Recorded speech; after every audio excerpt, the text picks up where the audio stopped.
ధర్మ. హింస చేసి నేను దేవుణ్ణి పూజిస్తున్నాను, హింస చేసి నేను దైవాన్ని ఆరాధిస్తున్నాను అని అందరూ అనుకుంటున్నారు. ఎంతోమంది దరిద్రులు ఉన్నారు.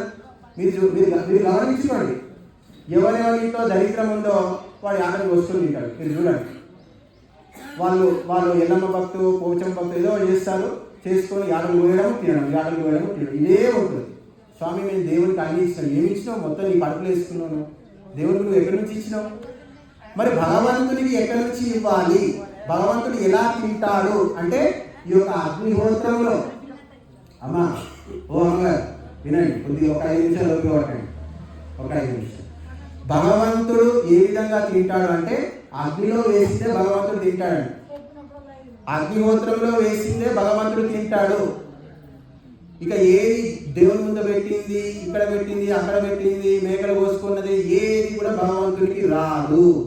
కాబట్టి మీ జీవితంలో సంస్కారము, జ్ఞానము, ఐశ్వర్యము అన్నీ కావాలి. ప్రతి ఒక్కరు కూడా బాగుపడాలి. అందరూ కోటీశ్వరులు కావాలి, అందరూ లక్షాధికారులు కావాలి అని మేము కోరుకుంటున్నాం. మరి మీరు కోరుకుంటున్నారా లేదా తెలియదు. అంబానీ ఉన్నాడు, జియో, ముఖేష్ అంబానీ, వాళ్ళు మాంసం తినరండి. లక్షల కోట్లు ఉన్నాయి ఆయన దగ్గర ఆస్తి. 2 లక్షలు 4 లక్షల కోట్ల ఆస్తి. అంటే మన తెలంగాణ మొత్తం కొనేస్తాడు. మన తెలంగాణ రాష్ట్ర బడ్జెట్ ఎంత ఉందో అంత ఆస్తి ముఖేష్ అంబానీ దగ్గర ఉంది. కానీ మాంసం తినడు. ఒకసారి బలవంతం పెడితే, ఒకసారి మొన్న పెళ్లి జరిగినప్పుడు విదేశీయులు వచ్చినప్పుడు వాళ్ళకి ఎక్కడో ఏది గుజరాత్లో ఇక్కడ అరేంజ్ చేశారని ఒక వార్త నిలుస్తుంది. కానీ వారి స్వయంగా ఎప్పుడు కూడా మాంసం అనేది తినరు. ఇప్పటివరకు మార్వాడి ఎవరు కూడా మాంసం తినరు. ఇప్పుడు కొందరు తింటున్నారు కానీ ఉల్లి వెల్లుల్లి కూడా తినరు. మరి వాళ్ళందరూ కోటీశ్వరులు. మరి మనకెందుకు దరిద్రం? ఎందుకు ఉండాలి దరిద్రం? మన ఇంటికి 100 మంది వస్తే పెట్టే విధంగా ఉండాలి. వానికి వీనికి పెట్టకుండా మనమే తిందాము అనేటువంటి భావన ఉంటే మనిషి ఎప్పుడు ఎదుగుతాడు. కాబట్టి ఇష్ట కామ దుఃఖ అని చెప్పారు. అందుకే యజ్ఞాన్ని అంటే కోరికలను తీరుస్తుంది. మీరు ఈ సమాజాన్ని ఉన్నతి చేస్తుంది. ఈ యొక్క అగ్నిహోత్రము వ్యక్తిగా మన కుటుంబాన్ని కూడా బాగు చేస్తుంది.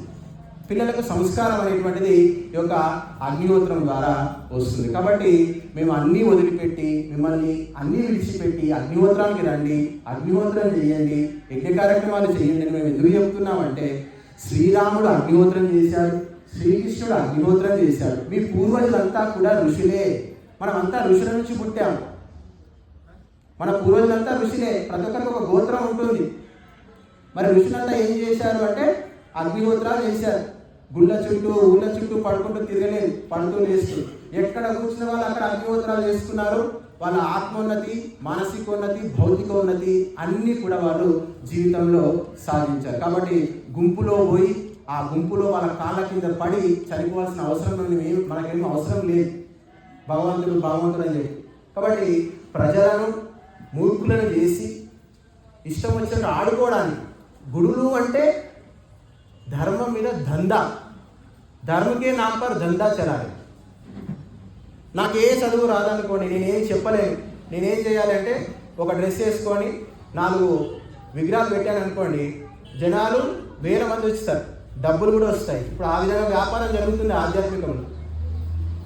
మాకు తెలిసిన ఒక స్వామీజీ ఉన్నాడు, పేరు చెప్పను, మీకు తెలిస్తే కనుక్కోవచ్చు. ఆయన ఆశ్రమంలో 1000 లింగాలు పెట్టాడు. 1000 లింగాలు ఉన్నాయి. ఒక్కొక్క లింగానికి ₹1,00,000 వసూలు చేశారు. 3 లక్షలు వసూలు చేశారు ఒక్కొక్క లింగానికి. అట్లా ఆయన దగ్గర ఇప్పుడు ఆయన ఆస్తి 1000 కోట్లు విలువ. హైదరాబాద్లో ఉంటాడు, పేరు మాత్రం నేను చెప్పాను. ఇక అయితే అది సరిపోలేదు. ఆయనకు ఏం చేశారంటే, ఏ కులం వారు ఏ దేవుని ఆరాధిస్తారో ఆ దేవతలను తీసుకొచ్చి లోపల పెట్టారు. ఇప్పుడు ఆయన ఇన్కమ్ 2000 కోట్ల దాకా పెరిగిపోయింది. అంటే దేవుణ్ణి చూపించి ఇది దేవుడని నమ్మించి దాని మీద వ్యాపారం చేసుకునే వాళ్ళకు హిందూ సమాజం అనేటువంటిది బలైపోతుంది. కాబట్టి మీకు వాస్తవికంగా భగవతత్వం కావాలి, భక్తి కావాలి, మీ జీవితంలో మార్పు కావాలి, మీ పిల్లల్లో సంస్కారం పెరగాలి అని అనుకుంటే అగ్నిహోత్రం చేయండి, శాస్త్రానుగుణంగా జీవితాన్ని గడపండి. అప్పుడే మన హిందూ సమాజం అంతా కూడా బాగుపడుతుంది. కాబట్టి మనమంతా కూడా రాముడు, కృష్ణుడు దేన్ని ఆచరించారో, దేన్ని పూజించారో, ఏ కర్మలు చేశారో అవే కర్మలు మనం అంతా చేద్దాము. అవే కర్మలు ఇక్కడ జరుగుతాయి. కాబట్టి మీరంతా కూడా సహకరించి ఈ యొక్క ఆశ్రమం యొక్క నిర్వహణకు మనసా వాచ కట్టుబడి